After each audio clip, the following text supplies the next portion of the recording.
Hi everyone. The moment I walked into my in-laws' house that evening, I could already feel the tension. It wasn't the first time I had dinner with them, but something felt different. Maybe it was the way my wife had been acting all day.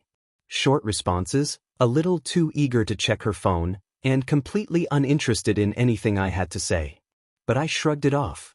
I was used to it by now. The dining table was set beautifully.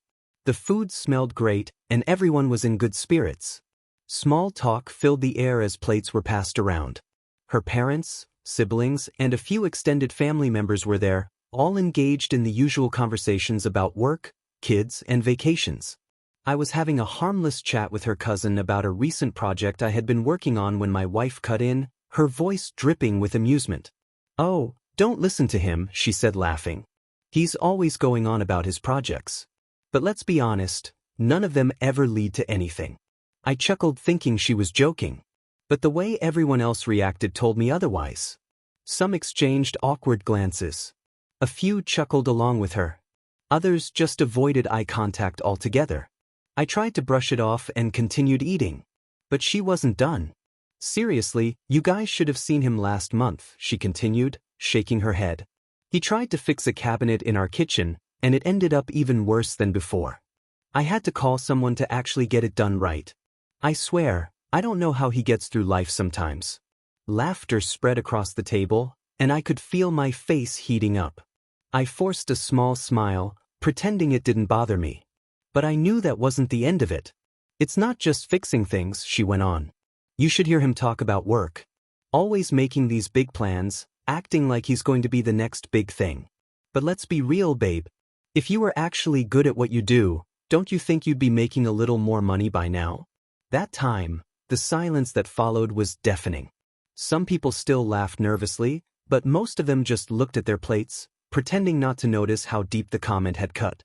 I sat there, gripping my fork, willing myself not to react. Because if I did, it would turn into a full-blown scene. And that was exactly what she wanted. She wanted me to get defensive. She wanted me to argue, to look weak, to prove her right in front of everyone. So I didn't. I didn't say a word. I just sat there, nodding slowly, and took another bite of my food as if her words didn't matter. But inside, something shifted. I had always known she had little respect for me. I had seen it in the way she rolled her eyes at me during conversations, the way she dismissed my ideas, the way she spoke to me in private. But this was different. This wasn't just private contempt.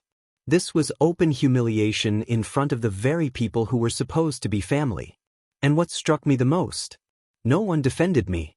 No one stepped in. Not her father. Not her mother. Not her siblings.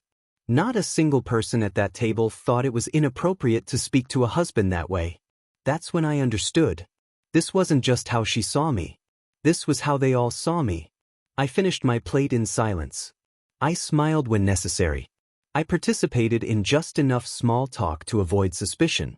But in my mind, I was already somewhere else. Because that night wasn't just another uncomfortable dinner. It was a turning point. The drive home was quiet. Not an angry, tension-filled silence. Just empty. She sat in the passenger seat, scrolling through her phone, occasionally smirking at something on the screen. Probably a group chat with her family, laughing about the dinner. About me. I kept my hands on the wheel. Eyes on the road. My mind elsewhere. Normally, I'd try to make conversation. Maybe ask if she had a good time. But that night, I didn't bother. There was nothing to say. When we got home, she tossed her bag on the counter and kicked off her heels. "Ugh, I ate way too much," she said, stretching like she had just come back from some exhausting but satisfying event. I just nodded and walked past her toward the bedroom. She didn't notice. Or maybe she did, and just didn't care. Lying in bed, I stared at the ceiling, listening to the faint sound of her laughing at something on her phone in the other room. That's when it really sank in. She felt nothing about what had happened. No guilt. No regret. Not even the smallest concern about how I might have felt. Because to her, I wasn't worth considering. The next morning, she was her usual self. No mention of the dinner. No acknowledgement of anything she had said. She kissed my cheek before heading to work like it was just another day. As if in her mind, There was no reason for things to be any different. And maybe that was the worst part. It wasn't like she had made a mistake, a slip of the tongue, a moment of carelessness that she'd later apologize for. No, this was just normal to her. For the first time, I saw it clearly. This wasn't a rough patch. This wasn't a communication issue. This was who she was. And the truth was, she had been like this for a long time. I just hadn't wanted to see it. I started noticing things I had ignored before. The way she never asked how my day was unless it was to set up a complaint about hers. The way she only touched me when she wanted something, whether it was a favor, money, or just attention.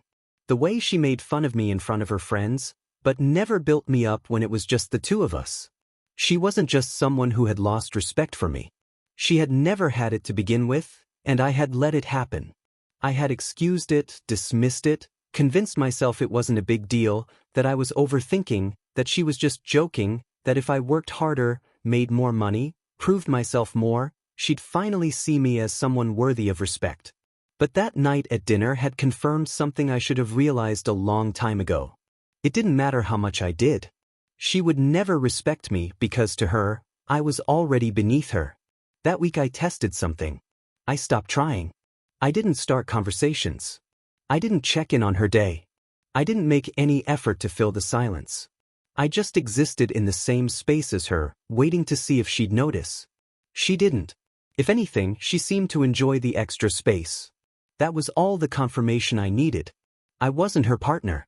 I was just there. And if I was that irrelevant to her, then what was she to me? I didn't make an announcement. I didn't tell her I was upset or demand an apology. I didn't argue or try to make her see what she had done. I just stopped. Stopped asking how she was. Stopped waiting for her approval. Stopped trying to be something for her that she had never valued. Instead, I started focusing on myself.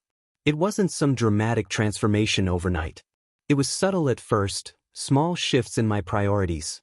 I started waking up earlier, using that extra time for things I had neglected.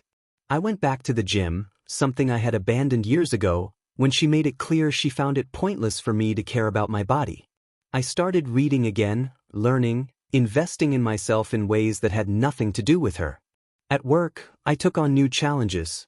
I volunteered for projects I would have ignored before, ones that required me to push past my comfort zone. And people noticed. My coworkers, my boss. They saw the change in my energy, my focus. I wasn't distracted anymore. Wasn't drained by the weight of trying to be enough for someone who never saw my worth. The biggest shift, though, was how I carried myself. I stopped filtering my words around her. Stopped hesitating before making decisions. I didn't ask for her opinion on things I used to, because her opinion no longer held the weight it once did. And she noticed. At first, she ignored it, acting as if nothing had changed. But over time, she started reacting in small, telling ways. When I came home from work later than usual and didn't offer an explanation, she glanced up from her phone, hesitated, then went back to scrolling. When I started dressing better, putting in effort in ways I hadn't before, she made a few offhand remarks. Oh, trying to impress someone. But I didn't take the bait. I just shrugged, indifferent. The real shift happened the night she asked me to cancel my plans. It was a Friday, and for the first time in a long time, I had something lined up that didn't involve her. I had reconnected with some old friends, guys I had lost touch with over the years, and we had made plans to meet up. I had told her in passing, not expecting it to be a big deal. But as I was getting ready, she leaned against the doorway, arms crossed. So do you really have to go? I thought we could just stay in tonight. It wasn't an invitation. It was a test. Before, I would have caved. I would have told the guys something came up, stayed home, and watched scroll through her phone while I sat there like an afterthought. But that night? Yeah, I said, adjusting my watch. I do. And then I walked out the door. For the first time in our relationship, I wasn't waiting for permission. And she didn't like it. The night I walked out without hesitation was the night something shifted. She didn't say much when I got home. Just a glance, a slight frown, and then she went back to scrolling through her phone. But I could feel it. The air between us wasn't the same. For the first time, she felt it too. The absence of my attention. She didn't comment on my late nights at work right away.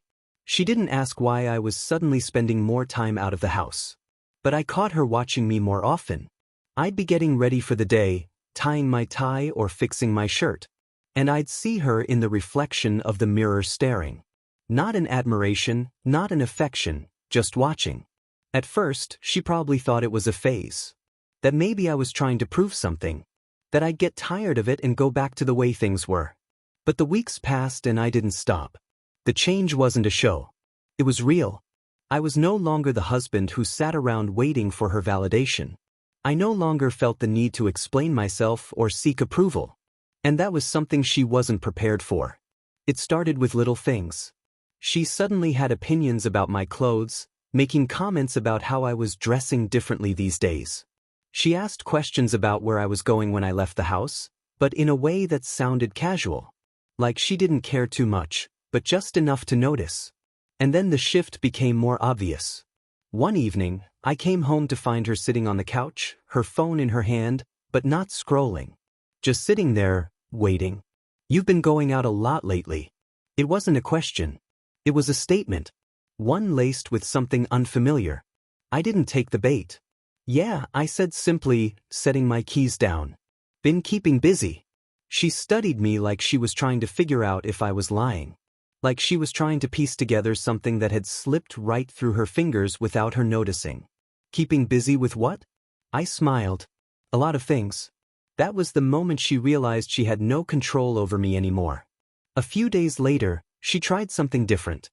"We should go out this weekend," she said one evening while we were both in the kitchen. "Dinner, maybe a movie."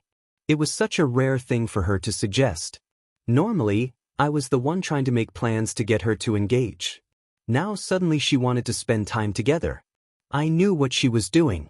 She wasn't asking because she wanted to be with me. She was asking because she wanted to pull me back in. I just shrugged. "Can't. Already have plans." The look on her face was brief but telling. She had expected me to jump at the opportunity.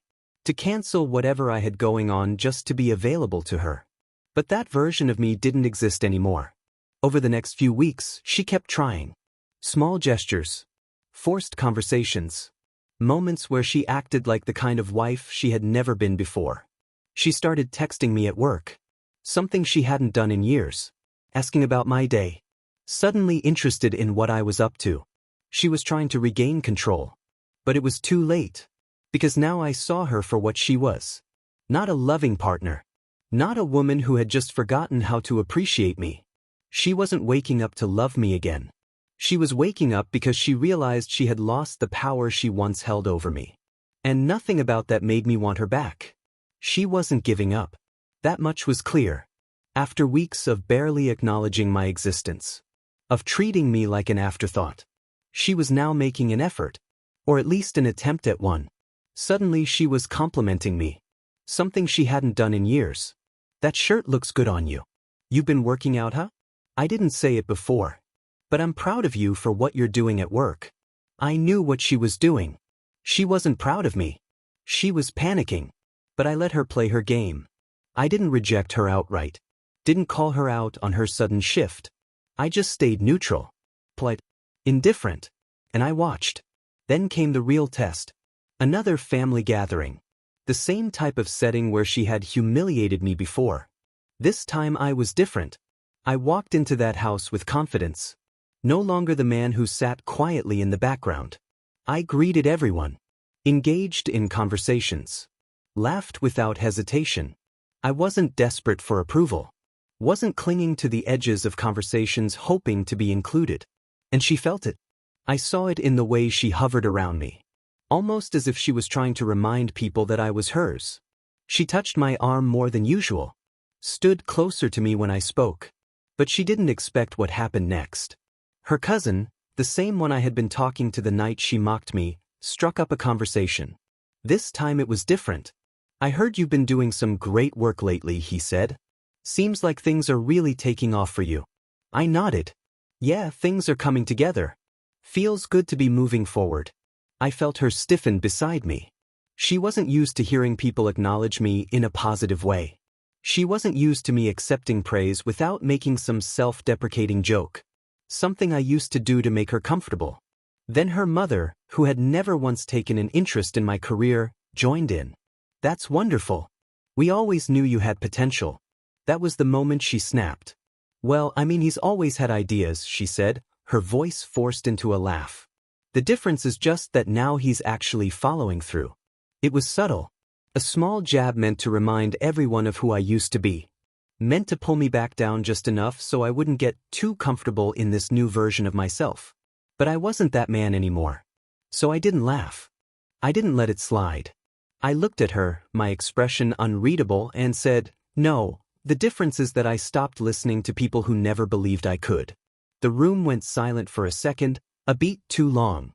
She forced a smile, but I could see the shift in her eyes. She realized at that moment that she had lost something she couldn't get back. Respect, control, relevance. I turned back to her cousin, continuing the conversation like she hadn't even spoken. For the first time, she was the one left standing in the background. That moment at the family gathering had changed something, not just for me, but for her. She felt it. I didn't have to say anything, didn't need to point it out. She knew. I had stopped orbiting around her, and the realization unsettled her. At home, she tried to act as if nothing had happened. She made dinner without being asked, tried to strike up conversations, even asked if I wanted to go out for drinks, something she had never suggested before. But I saw through it. She wasn't suddenly interested in me. She was just desperate to reclaim her place as the center of my world. And I wasn't giving it back. One evening, as I was getting ready to head out, she stood in the doorway watching me. "Are you going out again?" Her voice was careful, controlled, but I could hear it, the frustration underneath. "Yeah, with who?" "Friends," she scoffed, crossing her arms. "You've been doing that a lot lately. I barely see you anymore." I didn't respond right away.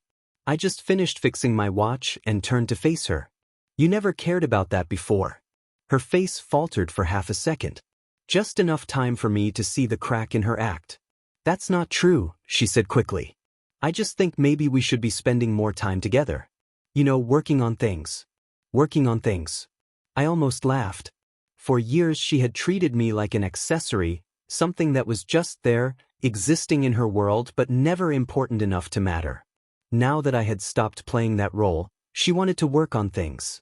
"We don't have anything to work on," I said simply. Her arms tightened over her chest. "What's that supposed to mean?" "It means I see things clearly now, and so do you." She opened her mouth then closed it. Because she knew. She had always known. I grabbed my keys and walked toward the door. I expected her to say something, to yell, to argue, to try to manipulate me into staying, but she didn't. She just stood there. Because for the first time in our entire relationship she had no power over me, and she knew that nothing she could say would change what was coming next. I was done. Not in a dramatic, angry way. Not with hatred or resentment. I was just done. The moment I walked out that door, she became irrelevant. Just like she had made me feel for years. Our story has come to an end. If you've made it this far, how about subscribing to our channel? It helps us immensely. I've selected 2 other videos for you that I'm sure you'll enjoy. Feel free to click on them.